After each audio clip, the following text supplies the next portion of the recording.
الصلاة والسلام عليك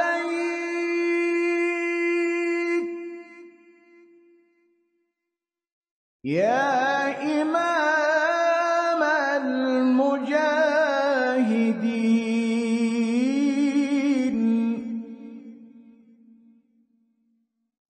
يا رسول الله. Baik ikhwan dan akhwat yang dirahmati dan dimuliakan Allah Subhanahu wa taala, kita masuk ke materi kita, yaitu kajian kitab Adabul Mufrad. Pada bulan yang lalu kita sedikit memuqaddimahkan tentang kitab Adabul Mufrad karya daripada Imam Al-Bukhari. Para jamaah yang dirahmati Allah Subhanahu wa taala, sudah kita sampaikan sedikit 2 atau 3 menit kita mengulangi materi pada bulan yang lalu, yaitu kita sampaikan tentang adab. Bahwasannya menurut Ibnu Hajar Al-Asqalani di dalam kitab Fathul Bari, beliau mendefinisikan yang namanya adab itu isti'malu ma yuhmadu qawlan au fi'lan, menerapkan hal-hal yang membuat orang lain senang, gembira, baik itu qaulan ucapan, au fi'lan ataupun perbuatan. Sebagian para ulama menyebutkan yang namanya adab itu al-akhdhu bimakarimil akhlak, yaitu menerapkan akhlak yang mulia. Nah, ini kita sampaikan para jamaah. Lalu masuk kita kemarin ya pada hal-hal yang mengenai tentang adab di dalam menuntut ilmu. Karena sangat penting sekali ya. Ketika kita tidak memiliki adab di dalam menuntut ilmu, maka ini hanya kesia-siaan yang akan kita dapat ya. Nah, kita sampaikan pada bulan yang lalu ada 3 adab kita di dalam menimba ilmu. Dari sekian banyak adab-adab tersebut. Pertama, adab kepada diri sendiri. Lalu yang kedua, adab kepada guru. Dan yang ketiga, adab kepada sahabat atau teman. Akan tetapi kekuatan ingatannya itu pun pernah para jamaah hilang hafalannya. Lalu dia datang kepada gurunya yang bernama Imam Waqi. Lalu dia bertanya, wahai Syekh Imam Waqi, kenapa sekarang saya belajar lupa lagi, belajar lupa lagi? Lalu Imam Waqi berkata, wahai Imam Syafi'i, li'annal ilma nurun. Karena ilmu itu adalah nur, cahaya. Wa nurullah la yuhda li'asi. Dan nur cahaya itu tidak akan diberikan kepada orang yang suka maksiat. Makanya kita disuruh para jamaah sering beristighfar, membersihkan qalbun hati kita. Ya. Setiap saat para jamaah.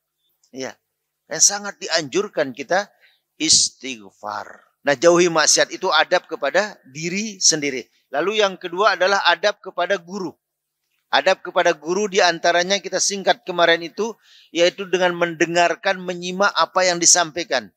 Kita mengambil referensinya di dalam surat Al-A'raf, ya, surat yang ke-7 ayat 204. Allah Subhanahu wa taala berfirman, wa idza quri'al Qur'an, apabila Al-Qur'an dibaca. Al-Qur'an itu sumber ilmu. Apa maksudnya? Apabila ilmu disampaikan. Fastami'u, dengarkan. Ya. Wa ansitu, dan perhatikan. 2 hal ini sebenarnya adab dalam thalabul ilmi. Ternyata ini ayat dalam surat Al-A'raf. Orang yang cerdas di kelas itu mampu fastami'u, mendengarkan. Wa ansitu, lalu memperhatikan. Sehingga dia hafal gerak-gerik gurunya. Kapan dia bangun dari tempat duduknya, kapan dia menulis, semua dia hafal. Dia mampu menerapkan 2 hal ini.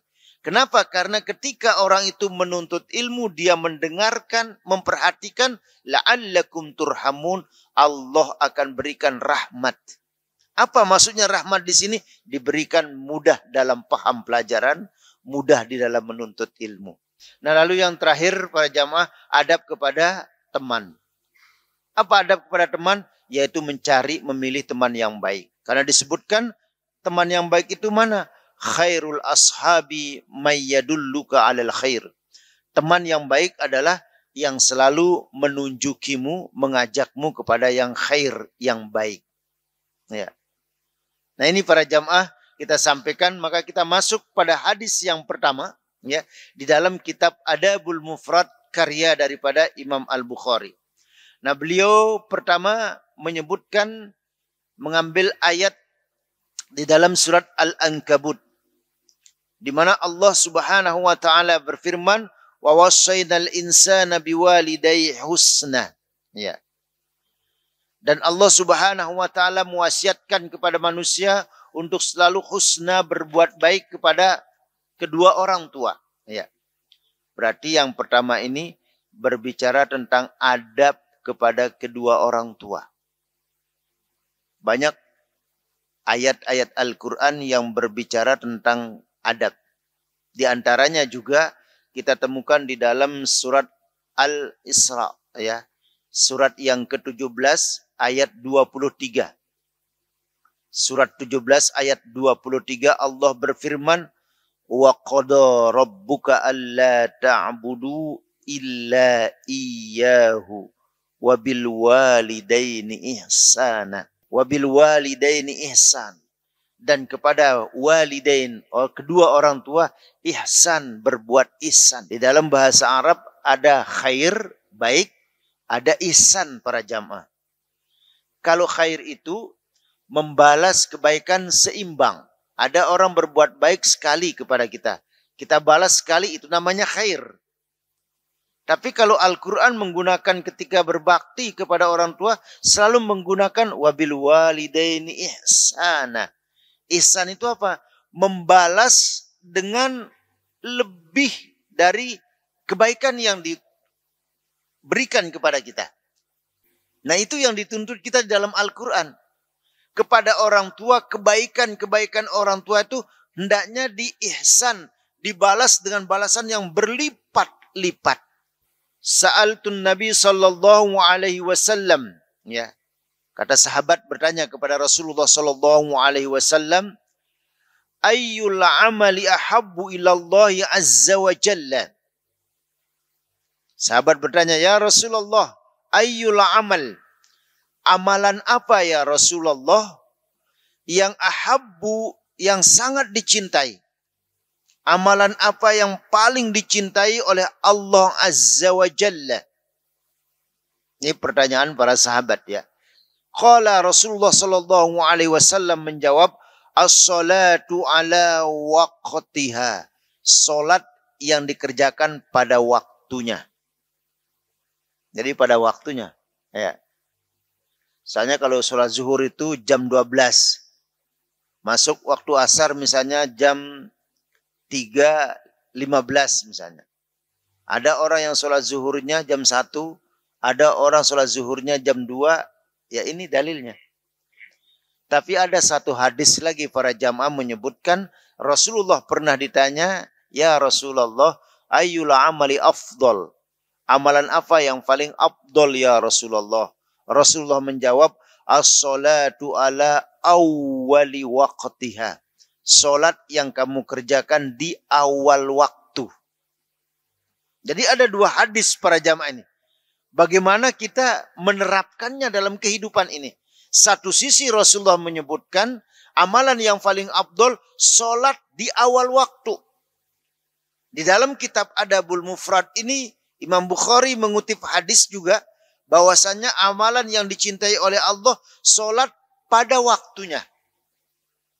Nah di sini karena kita belajar adab para jamaah, tidak boleh, tidak serta-merta kita meremehkan saudara-saudara kita yang mungkin sholat zuhurnya jam 1 ataupun jam 2. Kita yang sholat begitu azan dikumandangkan, kita sholat berjamaah, kita bersyukur diberikan rezeki oleh Allah sholat di awal waktu. Jadi kalau memang ada suatu kesibukan yang sangat penting sekali, tuntaskan yang penting sholat kita di dalam waktu itu. Jadi di sini para jamaah ya, kita terus saling menghargai. Nah inilah ya, kalau ketika berbicara tentang fadhailul amal. Karena itu Rasulullah menyebutkan amalan yang paling dicintai oleh Allah. Yang pertama adalah as-salatu ala waqtiha. Qultu summa ayyun, kemudian apa lagi ya Rasulullah? Maka Rasulullah menjawab, summa birrul walidain. Kemudian yang kedua, berbakti kepada kedua orang tua. Ya. Setelah sholat berbakti kepada kedua orang tua. Ya. Baik orang tua kita sudah meninggal dunia ataupun orang tua kita masih hidup. Orang tua kita orang tua kita masih hidup, ya tentunya ya. Bahkan disebutkan ketika engkau memberikan makan, ketika engkau melayani orang tuamu, ya. Itu adalah jannatuka, surga bagimu.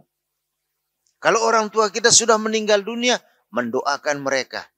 Kewajiban kita juga terus menyambung silaturahim dengan rekan sahabat kedua orang tua kita. Nah, itu kewajiban itu ya. Qultu summa ayyun, kemudian apa lagi ya Rasulullah? Summal jihadu fi sabilillah. Kemudian jihad di jalan Allah Subhanahu wa taala. Minimal jihadnya para jamaah datang hadir 5 waktu sholat berjamaah, itu juga jihad yang luar biasa. Ya. Nah ini hadis yang pertama para jamaah. Lalu hadis yang kedua, ya, haddatsana Syu'batu qala haddatsana Ya'la bin Atha, ya, an Abdullah bin Umar radhiyallahu anhu qala ridha Rabbi fi ridhal walid. Redonya Allah Rabb adalah fi ridhal walid, ya, ada pada ridho walid ibu. Karena bentuknya di sini walid bentuk mufrad. Ya. Walidaihi 2, berarti ibu bapak. Kalau walid di sini kan waladun anak. Tapi kalau ada alifnya walid yang melahirkan. Berarti yang melahirkan kan ibu. Berarti ditafsirkan di sini adalah ibu. Redonya Allah tergantung pada redo ibu. Ya. Wasukhatur Rabbi fi sukhatil walid. Ya. Dan juga murkanya Allah itu tergantung kepada murkanya sang ibu. Ya. Ini hadisnya sering kita mendengarnya para jamaah. Ya. Lalu hadis selanjutnya adalah ya. An abi an jaddi qultu ya Rasulullah man abarru. Ya Rasulullah, para sahabat bertanya, siapakah orang yang paling ya pantas saya berbuat baik padanya? Orang yang paling pantas saya berbakti kepadanya. Qala, Rasulullah menjawab, ummuka, ibumu. Nah, saya akan mentafsirkan hadis sebelumnya tadi. Qultu man abarru. Kemudian aku bertanya, kata sahabat lagi. Lalu setelah ibu siapa lagi ya Rasulullah? Ummuka, ibumu. Ya. Qultu man abarru.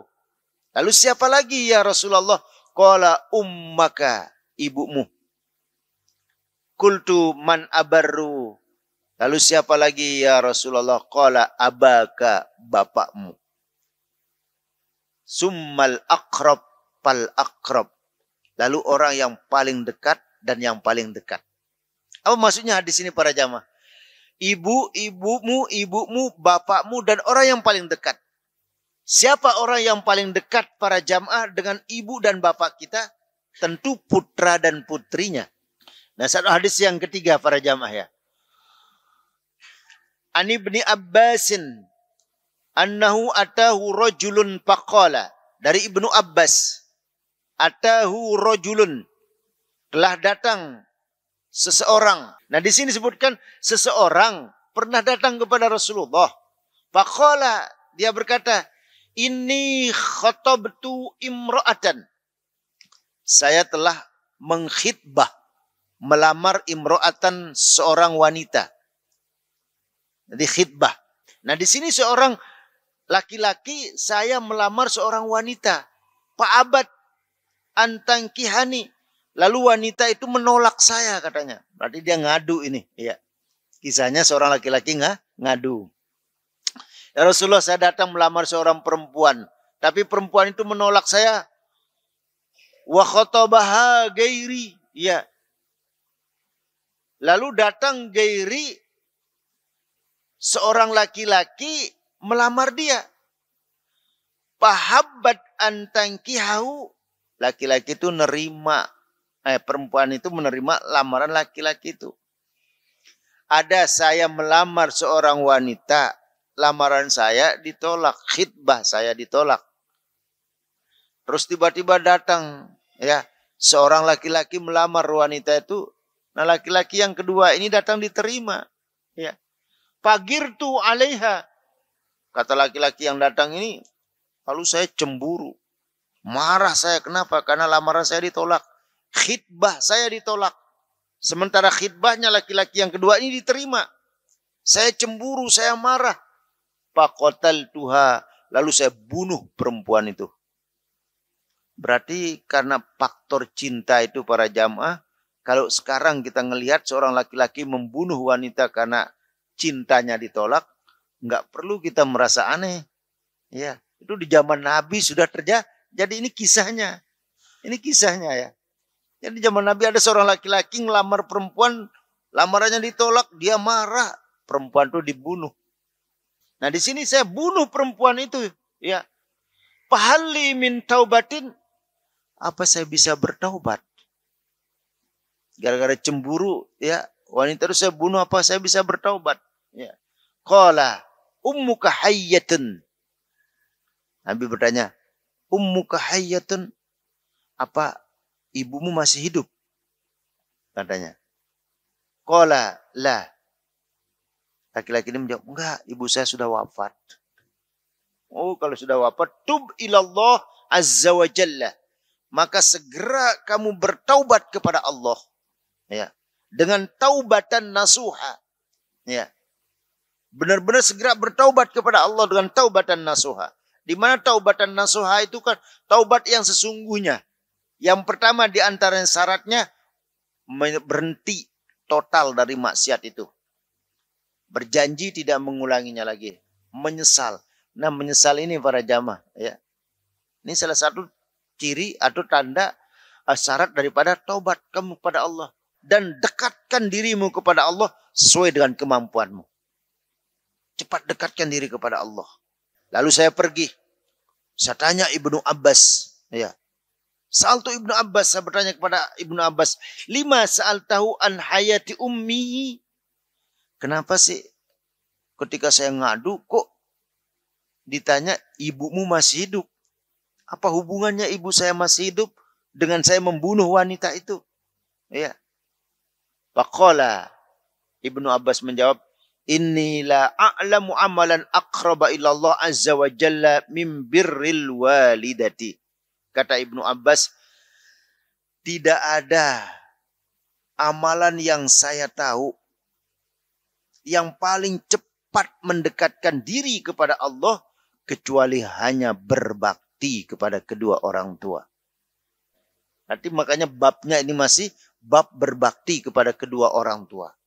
Betapa ya para jamaah cepatnya ampunan Allah turun kepada kita ketika berbakti kepada kedua orang tua. Betapa cepatnya datang azab Allah kepada diri seorang itu ketika dia durhaka kepada kedua orang tua. Nah, karena itulah di sini dikisahkan, andai ibumu masih ada, ya, maka ingin mendapatkan ampunan dari Allah karena engkau sudah membunuh, cara yang paling cepat adalah dengan berbakti kepada kedua orang tua. Tapi karena ibumu sudah wafat, maka tub ilallah, segera bertaubat. Bahkan bertaubat ini para jamaah wajibatun ala kulli waqtin. Jadi setiap waktu, setiap saat kita harus bertaubat. Jangan begitu melakukan dosa, taubatnya besok aja, taubatnya lusa saja. Enggak boleh, langsung. Ya. Nah, ini para jamaah ya. Nanti insya Allah kita akan lanjutkan hadis berikutnya, masih adab berbakti kepada kedua orang tua. Baik, kita buka sesi tanya jawab dulu para jamaah, kami persilahkan dengan segala hormat. Bagaimana adab menuntut ilmu ketika kita belajar dari video atau dari YouTube begitu ya. Sah dan boleh-boleh saja. Sama dengan para jamaah kita bersilaturahim. Di zaman IT sekarang ini. Ya. Di zaman canggihnya. Silaturahmi yang tertinggi itu ketemu. Misalnya ibu bapak kita masih hidup. Silaturahim tetap yang paling afdol adalah kita datang, jabat tangan, cium, peluk orang tua kita. Tapi bagaimana sekarang dengan adanya handphone kan, Ustaz nggak perlu kita datang ke orang tua kita untuk silaturahim, cukup video call saja. Boleh, sah, ya, boleh Anda silaturahim melalui video call gitu ya. Tapi tetap yang paling afdol datang, gitu. Menuntut ilmu boleh dari YouTube juga. Akan tetapi talaki disebut ini berhadapan itu. Para ulama salafus salih. Itu yang paling afdolnya. Kenapa? Karena ketika mendengar semacam itu, kan kita hanya mendengar, ya, atau melihat, tidak bisa berkomentar, ya, apakah yang disampaikan itu. Nah, kalau ini ada yang disebut dengan muzakarah. Makanya disebut, ya, hayatul ilmi bil muzakarati. Hidupnya ilmu itu dengan berdiskusi atau tanya jawab. Dari segi sahnya boleh aja. Ya. Nah, dari segi bolehnya gitu ya. Allahu a'lam bishawab ya. Baik, mungkin ada lagi. Nah, ini masih di bab-bab yang awal ya. Nah, insyaallah nanti para jamaah ya, bagaimana hukum nanti dalam hadis selanjutnya, tetap berbaktikah kepada orang tua meski orang tua berbuat zolim. Ya. Sehingga Pak Ustadz, saya dari kecil misalnya udah nggak diurus sama orang tua, ya, nggak dimasukkan sekolah, pokoknya ditinggal saya sama orang tua. Orang tua saya zolim kepada saya, apa tetap boleh saya berbakti atau bolehkah kita tidak berbakti? Ya. Nah, hadis-hadis ini nanti akan disampaikan ada Sabtu pekan kedua nantinya ya.